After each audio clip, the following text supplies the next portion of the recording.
Welcome to Crack All Exam with Amit Nishad. If you want to join us online classes, so you can contact us through email crackallexam60@gmail.com. You can also contact us 80044051000 or 8429964041. Thank you. नमस्कार साथियों, चलिए तो start करते हैं आज का ये video. तो ये वीडियो हम पढ़ेंगे दो जो परसों के दिन और कल ऑनलाइन क्लासेस चली हैं तो उनके कंबाइंड वीडियो है। तो पहले हम पॉलिटिकल पढ़ेंगे, इंडियन कॉन्स्टिट्यूशन से संबंधित प्रश्न जो हमने पढ़ा था। उसके बाद इसी में हम पढ़ेंगे जियोग्राफी भी कवर करेंगे। तो चलिए दोस्तों, तो स्टार्ट करते हैं आज का ये वीडियो। तो पहला क्वेश्चन है आपके सामने, ये रहा आपके सामने। तो जब उच्चतम न्यायालय में संविधान से निर्वाचन से संबंधित मामले की सुनवाई करते हैं तो उसमें न्यूनतम न्यायाधीशों की संख्या कितनी होती है बेंचों में। ठीक है, कि जो सुनवाई करते हैं संविधान से संबंधित जो संविधान निर्वाचन से संबंधित मामला जो होता है तो कोर्ट में जो सुना जाता है, सुप्रीम कोर्ट में जब इसके बारे में बहस होती है तो उसमें न्यूनतम न्यायाधीशों की संख्या कुल कितनी होनी चाहिए। तो ऑप्शन देख लेते हैं। ऑप्शन 10 होना चाहिए, 9 होना चाहिए, या 7 होना चाहिए, या 5 होना चाहिए। तो मिनिमम पूछ रहा है, अधिकतम तो पूछ नहीं रहा। चलिए दोस्तों, तो इसका सही आंसर ऑप्शन डी 5 होना चाहिए। तो इसका सही आंसर दोस्तों 5 है। तो चलिए नेक्स्ट क्वेश्चन की तरफ बढ़ते हैं। डिटेल आपकी स्क्रीन पर दी हुई है। अगर आपको वीडियो अच्छा लग रहा है तो लाइक, शेयर एंड अपने दोस्तों के पास अवश्य शेयर करें तथा इस चैनल को सब्सक्राइब अवश्य करें। चलिए तो नेक्स्ट क्वेश्चन की तरफ बढ़ते हैं। अगला क्वेश्चन है ये सामने आपके। तो निम्नलिखित में से कौन भारत के राष्ट्रपति का चुनाव करता है। ये ऑप्शन है, निम्नलिखित में से कौन भारत के उपराष्ट्रपति का चुनाव करता है। ऑप्शन आपके स्क्रीन पर दिख रहे हैं, पर इसके कूट जो क्या क्या इसके अंतर्गत दिया है तो वो देख लेते पहले। लोकसभा के सदस्य करते हैं, राज्यसभा के सदस्य करते हैं, विधानसभा के सदस्य करते हैं, विधान परिषद के सदस्य करते हैं।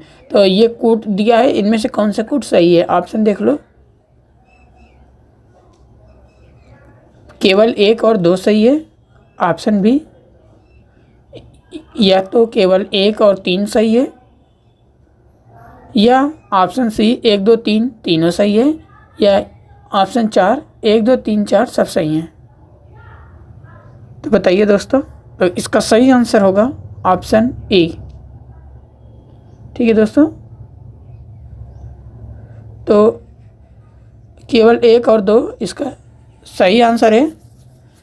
लोकसभा के सदस्य और राज्यसभा के सदस्य मिलकर उपराष्ट्रपति का चुनाव करते हैं, ये निर्वाचन करते हैं। चलिए नेक्स्ट क्वेश्चन की तरफ बढ़ते हैं। अगला क्वेश्चन है, अच्छा, भारतीय संविधान के किस भाग में कामगारों के कामगारों के बारे में लिखा है, यह प्रविष्ट है, यह सुनिश्चित किया गया है। ऑप्शन ए, अच्छा, प्रबंधन कार्य जो कामदार होते हैं वो मतलब मजदूरों के बारे में मेनली। ठीक है, तो किसमें राज्यों को निर्देश दिया गया। ऑप्शन ए, उद्देशिका, मूल अधिकार, राज्य की नीति निर्देशक तत्व, या उपयुक्त में से कोई नहीं। ओके दोस्तों, तो इसका सही आंसर होगा राज्यों के नीति निर्देशक तत्व। तो आर्टिकल 43 के काम में राज्यों को निर्देश दिया गया है और मजदूरों के कामगारों से सुनिश्चित किया गया है कि उनके न्यूनतम वेतन इतनी दी जाएगी और उनकी रक्षा के लिए भी बात की गई है। चलिए तो नेक्स्ट क्वेश्चन की तरफ बढ़ते हैं। अगला क्वेश्चन है, लोकसभा के सभापति को किसके द्वारा हटाया जा सकता है। लोकसभा के सभापति को किसके द्वारा हटाया जा सकता है। तो ऑप्शन देख लेते हैं। ऑप्शन ए, तो लोकसभा के बहुसंख्यक सदस्यों के द्वारा, ऑप्शन बी प्रधानमंत्री द्वारा, ऑप्शन सी संसद के दोनों सदस्यों के द्वारा, या ऑप्शन डी। तो ये 4 ऑप्शन हो गए। ऑप्शन देख लो फिर से। ऑप्शन ए राष्ट्रपति द्वारा, लोकसभा के बहुसंख्यक सदस्यों के द्वारा, या प्रधानमंत्री द्वारा, या संसद के दोनों सदनों द्वारा, या दोनों सदनों के सदस्यों द्वारा, यूँ कहें तो। चलिए दोस्तों, तो इसका सही आंसर होगा ऑप्शन बी। ठीक है दोस्तों, तो टिक करते हैं ऑप्शन। तो जी हाँ दोस्तों, तो इसका सही आंसर ऑप्शन बी, लोकसभा के बहुमत से, यह लोकसभा के सदस्यों के बहुमत से बहुसंख्यक समुदाय जो रहता है, ठीक है, लोकसभा में जितने सीटें हैं उसका बहुसंख्यक जो सीटें, जिसको सबसे ज़्यादा सीटें मिलेंगी वही उसको हटा सकता है। बाय द वे, अगर जैसे चुनाव होता है कि राष्ट्रपति को, उपराष्ट्रपति को, लोकसभा के सभापति को हटाना है तो वोट करना, तो अगर लोकसभा के स्पीकर को हटाने के पक्ष में अगर 445 में से 272 सीटें आती हैं और 273 अगर सीटें ना हटाने के पक्ष में आती हैं, तो जो ना हटाने के पक्ष वाली है वो जीत जाएगी। ठीक है, तो इससे लोकसभा के स्पीकर नहीं हटेंगे। चलिए नेक्स्ट क्वेश्चन की तरफ बढ़ते हैं। अगला क्वेश्चन है, अच्छा, राज्यसभा में धन विधेयक पास होने के बाद राज्यसभा को लोकसभा में धन विधेयक कब तक वापस कर देना चाहिए? ऑप्शन ए देख लेते हैं ऑप्शन। तो ऑप्शन ए 14 दिनों के अंदर, 16 दिनों के अंदर, 18 दिनों के अंदर, या तो फिर 12 दिनों के अंदर। तो दोस्तों बताइए, इसका सही आंसर होगा 14 दिनों के अंदर। दोस्तों हम ऑप्शन थोड़ा कम रीड करेंगे, क्वेश्चन जल्द जल्द करेंगे कवर, ठीक है। तो 14 दिनों के अंदर सही आंसर है। अगला क्वेश्चन है,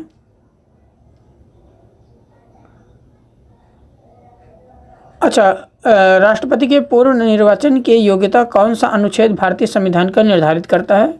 तो इसका सही आंसर होगा अनुच्छेद 57। ठीक है दोस्तों, तो इसका सही अनुच्छेद 57 होगा। और ये राष्ट्रपति के निर्वाचन की पूर्ण योग्यता के बारे में बताता कि राष्ट्रपति के अंदर कौन कौन सी योग्यताएं होनी चाहिए। चलिए नेक्स्ट क्वेश्चन की तरफ बढ़ते हैं। अगला क्वेश्चन है, भारत में सांप्रदायिकता के विकास का मुख्य कारण क्या है? तो इसका सही आंसर होगा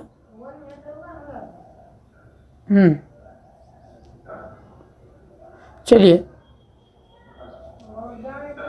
तो इसका सही आंसर ऑप्शन ए हो जाएगा, अल्पसंख्यक समुदायों की अशिक्षा और आर्थिक संपन्नता ना होना, आर्थिक रूप से गरीब होना।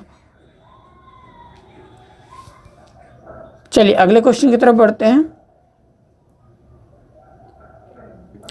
मध्य प्रदेश उच्च न्यायालय की पीठ कहाँ पर स्थित है? मध्य प्रदेश के उच्च न्यायालय की पीठ कहाँ स्थित है? इसका सही आंसर होगा जबलपुर। चलिए नेक्स्ट क्वेश्चन की तरफ बढ़ते हैं। अगला क्वेश्चन है, स्थानीय सरकारें आधारित हैं या किसका आधार है स्थानीय सरकार? इसका सही आंसर होगा लोकतंत्र। चलिए नेक्स्ट क्वेश्चन की तरफ बढ़ते हैं फटाफट। अगला क्वेश्चन है, सर्वसम्मति से भारत का राष्ट्रपति कौन चुना गया था? अर्थात निर्विरोध राष्ट्रपति, भारत का पहला राष्ट्रपति कौन चुना गया था? तो इसका सही आंसर होगा ऑप्शन डी, नीलम संजीवनी रेड्डी। ठीक है, नीलम संजीवना रेड्डी। इसका सही आंसर होगा, जो कि 1977 में चुने गए थे। 1969 ईस्वी में वीवी गिरी के सामने ये हार गए थे। उसके बाद 1977 में ये फिर से निर्विरोध चुने गए थे। चलिए नेक्स्ट क्वेश्चन की तरफ बढ़ते हैं। अगला क्वेश्चन, तो भारतीय संविधान का कौन सा अनुच्छेद था जो जम्मू कश्मीर को एक विशिष्ट अधिकार प्रदान करता था? अब करता नहीं, अब हट गया है। तो बताइए दोस्तों। चलिए, तो इसका सही आंसर देख लेते हैं। 370 की धारा, ये 370 अनुच्छेद 370 हटा दिया गया था।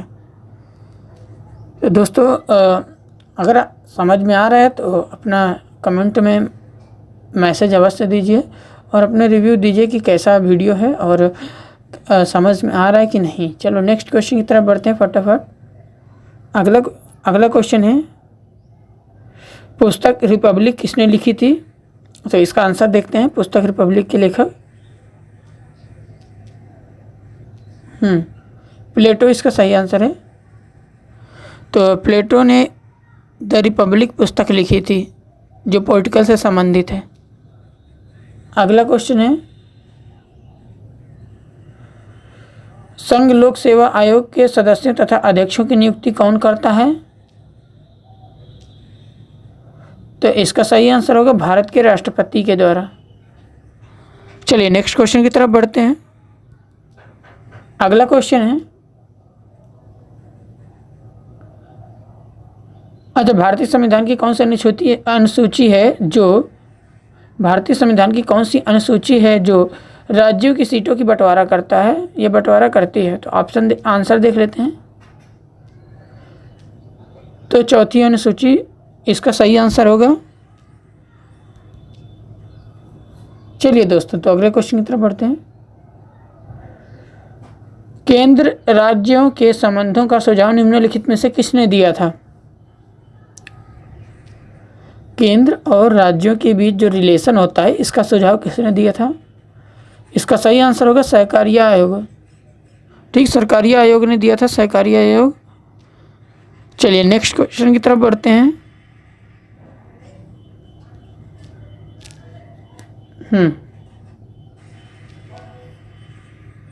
चलिए दोस्तों,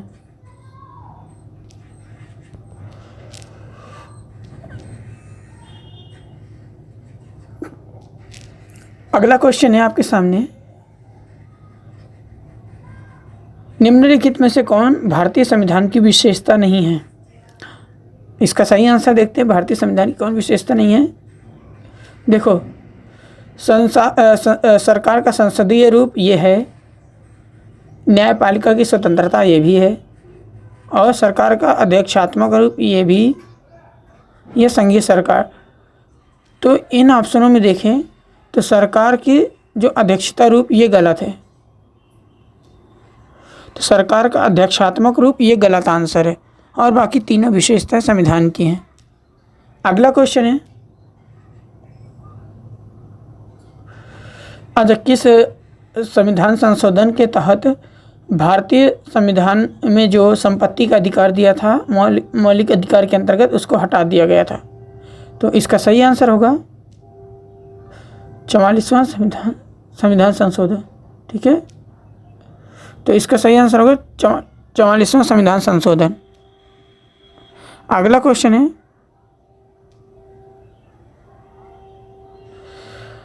house of the people Lok Sabha का नाम कब दिया गया था? हाउस ऑफ द पीपल ये लोकसभा का नाम कब दिया गया था? तो इसका आंसर देख लेते हैं। तो इसका सही आंसर होगा 1954। तो इसका सही आंसर 1954 होगा। अगले क्वेश्चन की तरफ बढ़ते हैं। अगला क्वेश्चन है, सार्वजनिक पद का अधिकार है। सार्वजनिक पद का अधिकार क्या है, या सार्वजनिक अधिकार क्या है जो सभी लगभग लोगों को है? तो इसका सही आंसर होगा राजनीतिक अधिकार। इसका सही आंसर होगा। तो राजनीतिक अधिकार इसका राइट आंसर है। चलो नेक्स्ट क्वेश्चन की तरफ बढ़ते हैं। अगला क्वेश्चन है, संविधान सभा के प्रारूप समिति के अध्यक्ष कौन थे? तो इसका सही आंसर डॉक्टर BR अम्बेडकर प्रारूप समिति के अध्यक्ष थे। चलिए नेक्स्ट क्वेश्चन की तरफ बढ़ते हैं। फटाफट क्वेश्चन देख रहे हैं तो वीडियो अच्छा लग रहा है तो लाइक एंड शेयर अवश्य करें। तो अभी हमारे पोर्टल की क्वेश्चन चलते हैं। अगला क्वेश्चन है, संविधान में कितने प्रकार के आपातकालों का प्रावधान है? संविधान में कितने प्रकार के आपातकालों का प्रावधान है? तो इसका सही आंसर होगा 3 प्रकार के। तो 3 प्रकार के संविधान में आपातकालों के प्रावधान है। अगला क्वेश्चन है, संघीय प्रकार के शासन का एक गंभीर दोष क्या है? तो दोस्तों संघीय प्रकार के जो होता है संघीय सरकार, उसका एक गंभीर दोष क्या है? चलिए तो इसका सही आंसर देख लेते हैं। तो सरकार का प्रखर टूटना, सरकार का टूटना एक संघीय सरकार के अंतर्गत आता है। अगला क्वेश्चन है, उपराष्ट्रपति है डैश। अब देखते हैं क्या है। लोकसभा का सदस्य होता है, राज्यसभा का सदस्य होता है, किसी भी सदन का सदस्य नहीं होता, या संसद सदन का सदस्य होता है। संसद सदस्य नहीं होता है, संसद का सदस्य सदन नहीं होता है। तो इसका सही आंसर ऑप्शन डी होगा। ठीक है, ओके। तो चलिए अंतिम क्वेश्चन की तरफ बढ़ते हैं आज के प्रोटोकॉल के।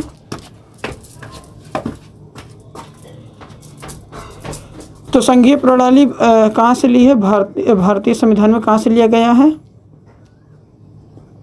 तो इसका सही आंसर कनाडा होगा। ओके, तो एक एडवांस में क्वेश्चन देख लेते हैं लास्ट में, तो इसका आंसर आपको बताना है। तो ये क्वेश्चन जो आपके सामने में दिख रहा है, एकात्मक और अच्छा, तो आपके सामने जो क्वेश्चन दिख रहा है, एकात्मक और अध्यक्षात्मक संरचना वाले देश का एक जो दोनों का कंबाइंड है, उसका एक बृहद उदाहरण देश कौन सा है? तो ये आपको कमेंट में बताना है। ऑप्शन में इसके रीड कर दे रहा हूँ। USA, कनाडा, भारत और फ्रांस, ये 4 ऑप्शन है आपके। चलिए तो अब हम पोर्टल की तरफ मूव करते हैं। ठीक है दोस्तों,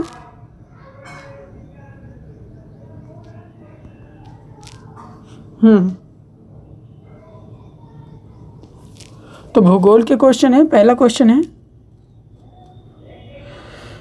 अजंता और एलोरा की गुफाएं किस राज्य में स्थित हैं? अजंता और एलोरा की गुफाएं किस राज्य में स्थित हैं? ऑप्शन आपके सामने दिख रहे हैं और मैं ऑप्शन नहीं पढ़ूंगा।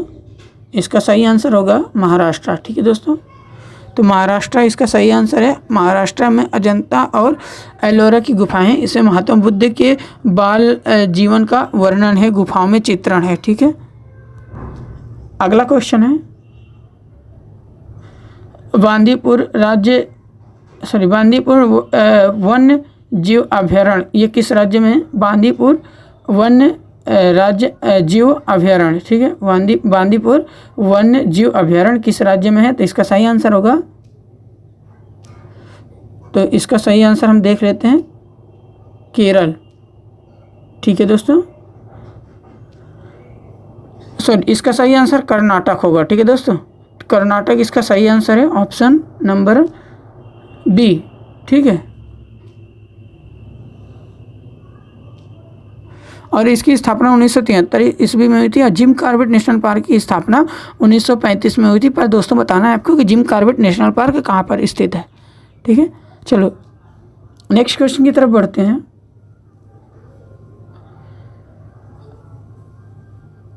अच्छा, ये क्वेश्चन आपको बताना है कमेंट के माध्यम से। ठीक है, सागर में बहते हुए कुल हिमखंड के भागों में जो 10 भाग हैं, उनमें से कितने भाग, ठीक है, उनमें कितने भाग कितना भाग जल तल के ऊपर होगा। ठीक, जो 10 भाग बहते हैं तो उसमें से कितने भाग तल के ऊपर होगा। ठीक है, तो इसका सही आंसर आपको कमेंट में देना है। मैंने ऑप्शन में गलत टिक कर दिया क्योंकि ताकि आप लोग देख ना पाओ। ठीक है, या मैं इसके भी कर सकता था। अगला क्वेश्चन है,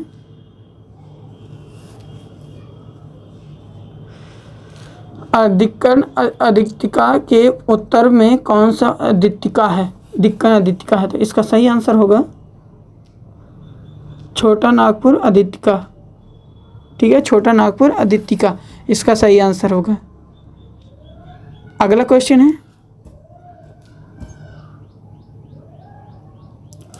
अच्छा, बारंबार होने वाली बारिश और प्रकाश की अधिकता ये किस क्षेत्र के लिए लाभकारी है? ठीक है, बारंबार वर्षा की अधिकता और वर्षा और प्रकाश की अधिकता ये किस क्षेत्र के लिए लाभकारी है? तो इसका सही आंसर देख लेते हैं। तो वन क्षेत्र के लिए सबसे अच्छा है। ठीक है, जहाँ साल भर में वर्षा हो और अधिक प्रकाश हो तो वन क्षेत्र के लिए लाभकारी होता है। अगले क्वेश्चन की तरफ बढ़ते हैं। अगला क्वेश्चन है, अच्छा, एक कृषक के द्वारा एक ट्रैक्टर का क्रय क्या है? ठीक है, क्रय और विक्रय आप लोगों ने सुना होगा, आयात निर्यात। तो एक कृषक के द्वारा एक ट्रैक्टर का क्रय क्या है? तो इसका सही होगा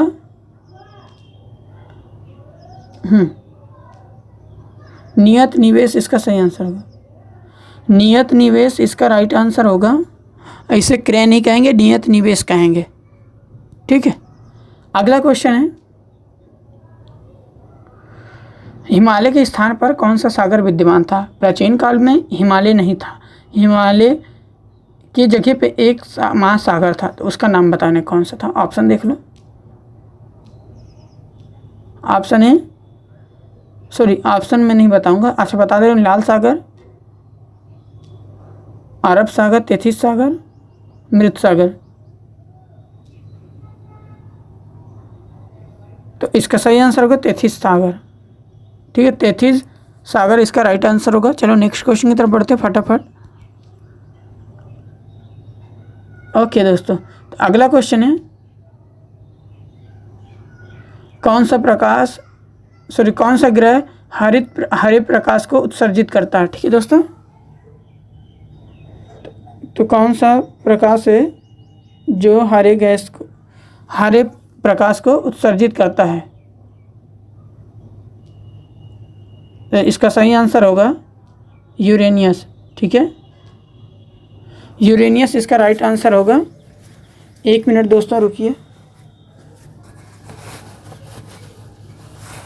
ओके, चलिए तो नेक्स्ट क्वेश्चन की तरफ बढ़ते हैं। अगला क्वेश्चन है, मॉरिस शब्द किन देश के आदिवासियों के लिए प्रयोग होता है? मॉरिस शब्द। ठीक है, तो चलिए इसका ऑप्शन देख लेते हैं। फिजी, न्यूजीलैंड, दक्षिणी अमेरिका या तस्मानिया? बताइए दोस्तों। तो इसका सही आंसर होगा दक्षिणी अमेरिका। ठीक है दोस्तों, ओके, तो दक्षिणी अमेरिका ऑप्शन सी सही होगा। चलिए अगले क्वेश्चन की तरफ बढ़ते हैं। अगला क्वेश्चन है, विश्व में कॉफ़ी का सबसे अधिक उत्पादन करने वाला देश कौन सा है? तो इसका सही आंसर होगा ब्राज़ील। ऑप्शन ए ब्राज़ील इसका सही आंसर होगा। चलिए नेक्स्ट क्वेश्चन की तरफ बढ़ते हैं फटाफट। यदि वीडियो अच्छा लग रहा है तो लाइक शेयर अवश्य करें तथा चैनल को सब्सक्राइब अवश्य करें ताकि डेली आने वाली वीडियो की नोटिफिकेशन आपको सबसे पहले मिले। तो चलिए अगले क्वेश्चन की तरफ बढ़ते हैं। निम्न देशों में से किसे वन भूमि के नाम से जाना जाता है? तो इसका सही आंसर होगा बेल्जियम। ठीक है दोस्तों, तो इसका सही आंसर बेल्जियम होगा। बेल्जियम को वन भूमि के नाम से जानते हैं। अगला क्वेश्चन है, अच्छा, पश्चिम बंगाल में रानीगंज जो गंज है ये किस लिए प्रसिद्ध है? रानीगंज शहर है, ये किस लिए प्रसिद्ध है? तो इसका सही आंसर होगा कोयला के लिए। ठीक है, तो रानीगंज है जो कोयला के लिए प्रसिद्ध है, पश्चिम बंगाल में है। ठीक है, पश्चिम बंगाल की राजधानी क्या है? कलकत्ता, और ममता बनर्जी वहाँ की मुख्यमंत्री हैं। अगला क्वेश्चन है, सागर तट की ओर जाने वाले तरंग को क्या कहते हैं? जो सागर से सागर तट की ओर आती है तरंग, उसे क्या कहते हैं? तो इसका सही आंसर होगा ऑप्शन सी, भाटा। ठीक है, और जो सागर तट से सागर की ओर जाता है तो उसे बोलते हैं ज्वार। अगला क्वेश्चन है,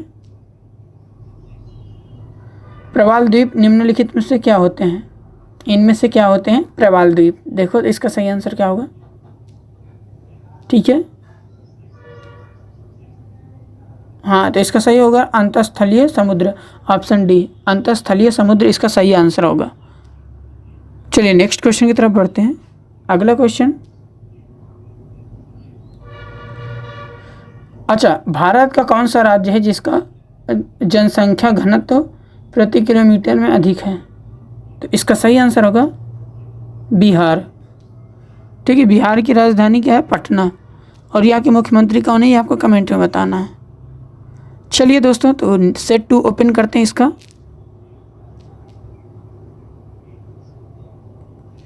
ओके, अगला क्वेश्चन है,